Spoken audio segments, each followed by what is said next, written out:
상담할 때 진짜 힘든 순간이 있잖아요. 뭐냐면 환자분이 고개는 끄덕끄덕 하는데 눈빛을 보면 딱 알죠. 아, 마음의 문을 닫았구나.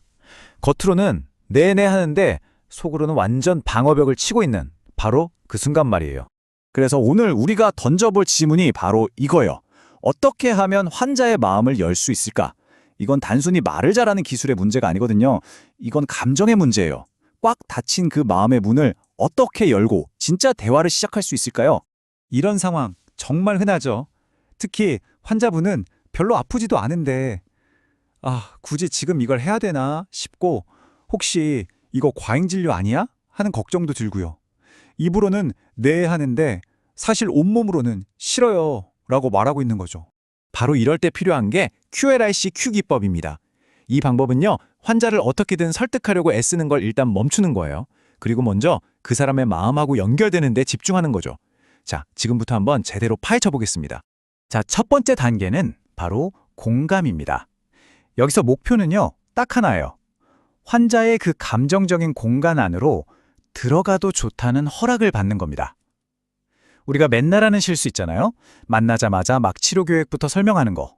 그게 아니라 먼저 이 사람한테는 내 속마음을 얘기해도 괜찮겠다 싶은 그런 안전한 환경을 만들어주는 거죠.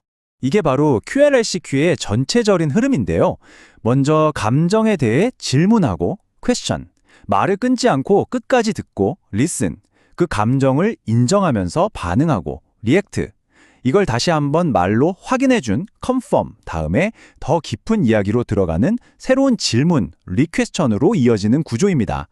모든 건 첫 번째 Q, 감정에 대한 질문에서부터 시작돼요.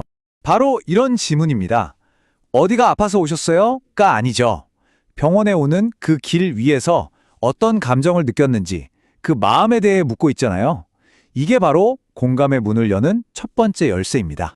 의사가 이렇게 감정의 문을 살짝 열어주니까 환자는 기다렸다는 듯이 진짜 속마음을 꺼내놓습니다. 솔직히 말하면요. 이 말 들리시죠? 이게 바로 방어벽이 무너지기 시작했다는 가장 강력한 신호예요. 이 순간에 의사는 그저 듣기만 하는 겁니다. 자, 그리고 의사의 반응을 한번 보세요. 이게 바로 R, 반응하기 단계입니다. 의사는 어떤 설명도 판단도 하지 않아요.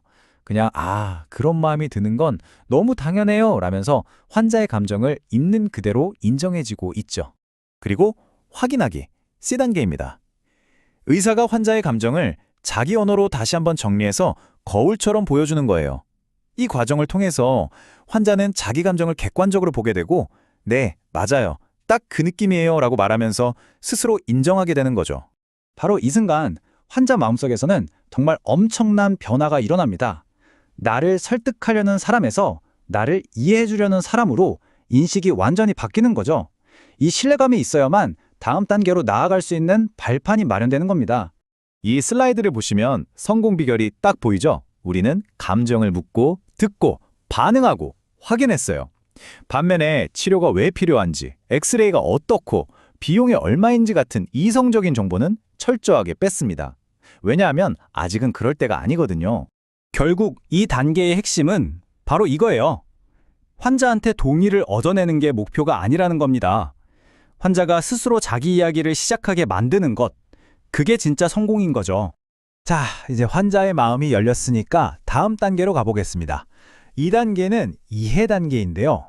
여기서의 목표는 의사가 막 열심히 설명하는 게 아니라 환자 스스로 내 상황이 이런 거구나 하고 정리하도록 돕는 거예요. QLICQ의 흐름은 똑같이 이어집니다. 특히 이 이해 단계에서는 환자의 생각을 존중하면서 반응해주고 좀 흩어져 있는 생각들을 명확한 언어로 확인해주는 과정이 정말 중요합니다. 2단계의 목표는 아주 명확합니다. 의사가 얼마나 설명을 잘했는지는 하나도 중요하지 않아요. 환자 스스로가 이제 알겠다 라고 느끼고 자기 상황을 자기 입으로 직접 말할 수 있게 만드는 것, 그게 전부입니다. 시작은 또다시 질문이죠. 근데 이번에도 막 설명을 퍼부는 대신에 환자가 지금 이 상황을 어떻게 보고 있는지 먼저 물어보는 거예요. 출발점을 환자의 머릿속에 두는 거죠. 의사는 환자의 말을 듣고 그 막연한 불안감을 명확한 언어로 딱 정리해 줍니다.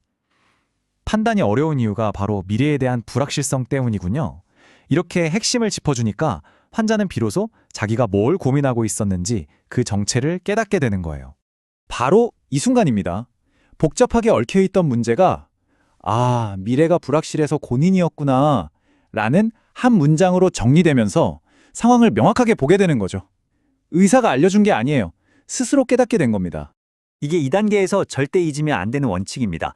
초점은 의사의 설명 실력이 아니라 환자가 주관적으로 어떻게 느끼느냐에 맞춰져 있어야 돼요.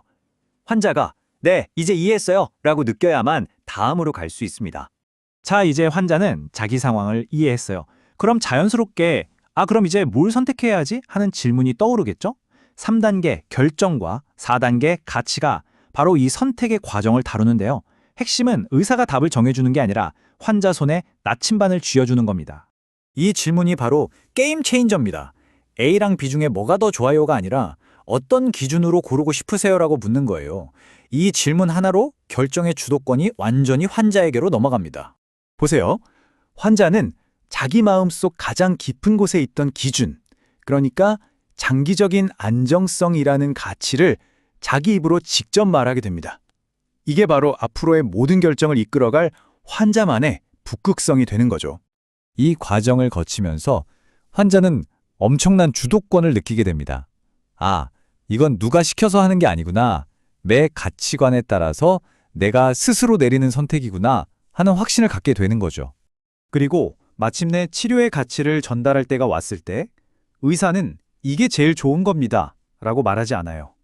대신 환자분께서 중요하게 생각하는 그 기준에 따르면 이 선택은 이런 의미가 있습니다 라고 연결만 해지는 거죠. 가치는 설명되는 게 아니라 환자의 기준 위에서 비로소 진짜 의미를 갖게 되는 겁니다. 자, 드디어 마지막 5단계 신뢰입니다.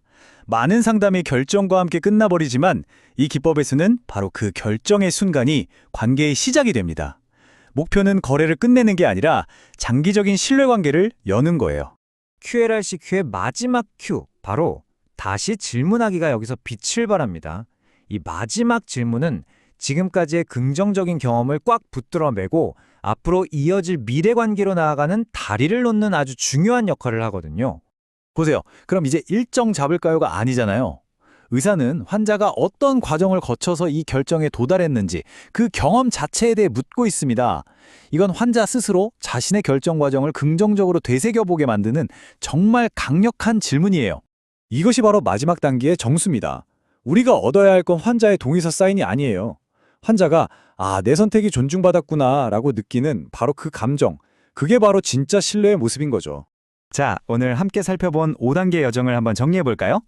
첫째, 공감 단계에서 감정의 문을 열고, 둘째, 이해 단계에서 환자 스스로 상황을 정리하게 하고, 셋째, 결정 단계에서 선택의 기준을 돌려주고, 넷째, 가치 단계에서 그 기준의 의미를 연결했죠. 그리고 마지막, 신뢰 단계에서 그 모든 긍정적인 경험을 단단하게 굳혔습니다. 자, 이제 여러분 스스로에게 질문을 던져볼 시간입니다. 여러분의 상담은 하나의 결정을 얻어내면서 끝나나요? 아니면 그 결정을 시작으로 새로운 관계를 열어가고 있나요? 이 질문이 앞으로 여러분의 모든 소통을 되돌아보는 좋은 계기가 되기를 바랍니다.